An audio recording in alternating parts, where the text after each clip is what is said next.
ਦਿੱਲੀ ਵਿੱਚ ਸੇਵਾਵਾਂ ਤੇ ਕੰਟਰੋਲ ਉਤੇ ਕੇਂਦਰ ਸਰਕਾਰ ਦੇ ਆਰਡੀਨੈਂਸ ਖਿਲਾਫ ਸਮਰਥਨ ਜਤਾਉਣ ਲਈ ਮੁੱਖ ਮੰਤਰੀ ਅਰਵਿੰਦ ਕੇਜਰੀਵਾਲ ਦੇਸ਼ ਵਿਆਪੀ ਦੌਰੇ ਤੇ ਨੇ। ਕੇਜਰੀਵਾਲ ਨੇ ਰਾਸ਼ਟਰਵਾਦੀ ਕਾਂਗਰਸ ਪਾਰਟੀ एनसीपी ਦੇ ਪ੍ਰਧਾਨ ਸ਼ਰਦ ਪਵਾਰ ਨਾਲ ਮੁੰਬਈ ਵਿੱਚ ਮੁਲਾਕਾਤ ਕੀਤੀ ਹੈ। ਇਸ ਮੁਲਾਕਾਤ ਦੌਰਾਨ ਸ਼ਰਦ ਪਵਾਰ ਨੇ ਕੇਜਰੀਵਾਲ ਨੂੰ ਕੇਂਦਰ ਦੇ ਆਰਡੀਨੈਂਸ ਖਿਲਾਫ समर्थन देने की गल कही है। इस मगरों अज केजरीवाल मुख्यमंत्री भगवंत मान और एनसीपी के प्रधान शरद पवार ने प्रेस कॉन्फ्रेंस की। प्रेस कॉन्फ्रेंस दौरान केजरीवाल ने कहा कि 8 साल तक दिल्ली के अधिकारों की लड़ाई लड़ी गई है। साडे तो लगातार शक्तियां खोहण की कोशिश की गई। संसद में बिल पास होने नहीं देना। गैर भाजपा पार्टियां साथ देण तां ऑर्डीनेंस डिग सकता है। यह ऑर्डीनेंस सुप्रीम कोर्ट के फैसले के खिलाफ लिया गया। राज्य सभा में जेकर बिल डिग जाता है तो इसनूं 2024 का सेमीफाइनल मन्निया जाए। आज अजीत जी लक्ष्मीवार तक यहाँ आए हैं इसमें समर्थन मांगने के लिए। और मेरा कहना इतना है, मेरी पार्टी की तरफ से, साथियों की तरफ से और उन्हें पूरा विश्वास है कि महाराष्ट्र की जनता ने जो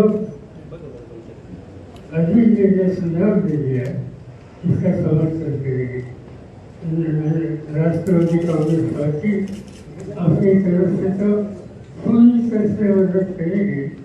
मगर अभी मैं सोच रहा था कि अभी जो उन्हें पार्लियामेंट असेंबली में आते 56 साल हो गए किसी केयर करती नहीं थी। और इससे 56 साल का एक फायदा होता है कि देश के कौन से भी राज्य में जाए वहाँ कोई नेता हो, पार्लियामेंट का मेंबर हो, राज्यसभा का मेंबर हो, उनसे कुछ न कुछ व्यक्तिगत जिससे कई सालों से पैदा हुए कई लोगों के साथ मैंने काम किया। और इससे सवाल बीवी का या आपका नहीं, ये सवाल देश में इलेक्टेड गवर्नमेंट को राज कराने का जो अधिकार लोगों ने दिया है इस पर हमले हो रहे तो उससे बचाने का सवाल है। शरद पवार जी का और उनकी पार्टी के सभी नेताओं का तहे दिल से शुक्रिया अदा करता हूँ।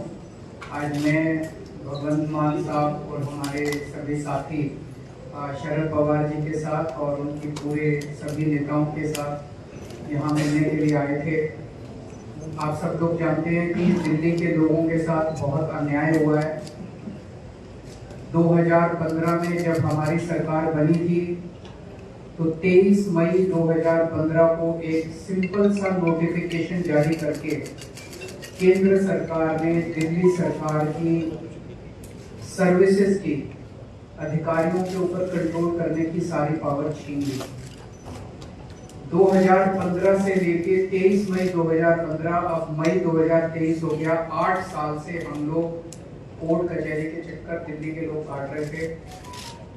8 साल के बाद सुप्रीम कोर्ट ने 50 संविधान पीठ ने कॉन्स्टिट्यूशन बेंच ने 50 से पूरा का पूरा ऑर्डर दिल्ली के लोगों के हक में दिया कि दिल्ली के लोग जो सरकार चुनते हैं उस सरकार को काम करने का पूरा अधिकार होना चाहिए। अगर वो काम नहीं कर सकती तो दिल्ली के लोगों को चुनाव करने की, सरकार चुनने की क्या फायदा। पूरा हमारे हक में आया। लेकिन जो लड़ाई 8 साल में हमने जीती, 11 मई को ऑर्डर आया, 19 मई को 8 दिन के अंदर इन्होंने ऑर्डिनेंस लाके उसको खत्म कर दिया। सारी पावर वापस उन्होंने कहा कि केंद्र सरकार के पास या केंद्र की एलजी के पास सारी पावर होगी।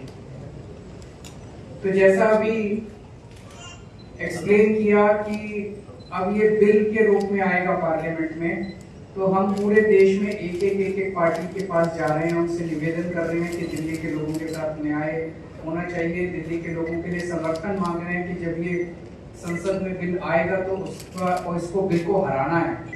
तो मैं एनसीपी का, पूरी पार्टी का, शरद पवार साहब का खास तौर से तहे दिल से शुक्रिया अदा करता हूं कि उन्होंने पूरा समर्थन देने की हमें आश्वासन दिया है कि जब ये बिल राज्यसभा में आएगा तो राज्यसभा में इस बिल को पास नहीं होने देंगे।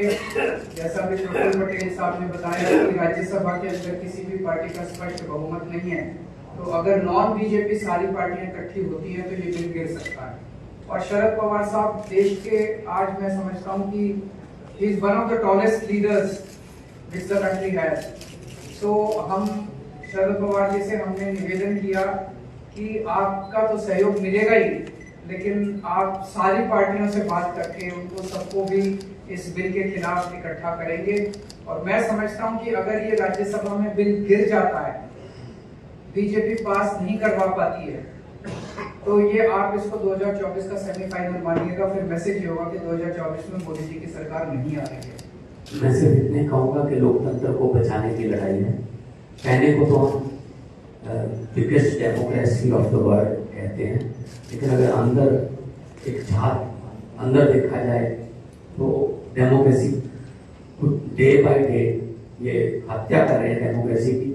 चाहे वो मीडिया के जरिए करवा रहे हो, चाहे वो किसी को एमएलए को तोड़ के खरीद के करवा रहे हो, चाहे किसी को गिरफ्तार करके ईडी सीबीआई की तरफ से करवा रहे हो। जो गवर्नर हैं देश में वो स्टार कैंपेनर बन चुके हैं बीजेपी के, और जो राजभवन है वो इनके हेड ऑफिस बन चुके हैं बीजेपी के। गवर्नरों से हर रोज हिसाब मांगा जाता है कि कितनी बार काम किया आपने चुने हुए मुख्यमंत्री को।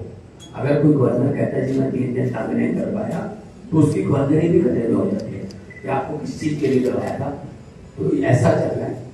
दिल्ली में तो चलो एलजी को इन्होंने सरकार घोषित कर रखा है, तंग करना है। पंजाब में से खुद से हमें अपना बजट सेशन बुलाने के लिए सुप्रीम कोर्ट तक जाना पड़ा। गवर्नर जो है वो कह रहे मैं बजट सेशन नहीं होने दूंगा। सो देश में इलेक्टेड राज करेंगे या सिलेक्टेड राज, सवाल ये है।